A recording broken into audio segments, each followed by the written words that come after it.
Selon Across Health, 13% de l'industrie pharmaceutique est satisfaite de son activité digitale. Et quand on regarde les médecins, on trouve seulement 23% des médecins qui sont satisfaits de l'activité digitale de l'industrie pharmaceutique. C'est très très peu.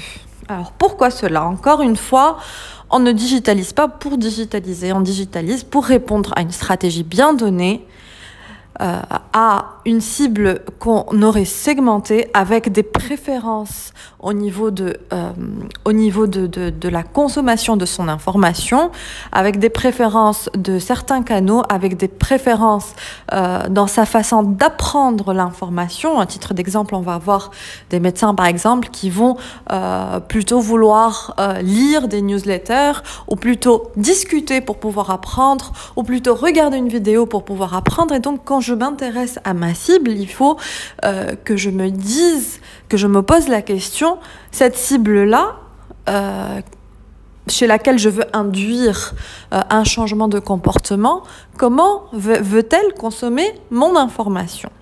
Et donc, c'est comme cela que l'on va après déterminer quels canaux sont faits pour quel médecin. Alors, l'idée vraiment est de personnaliser ces canaux selon sa segmentation. On verra un peu plus en détail demain cette partie-là tactics pour voir comment on peut aussi choisir ces canaux en fonction d'autres critères. Merci et à demain.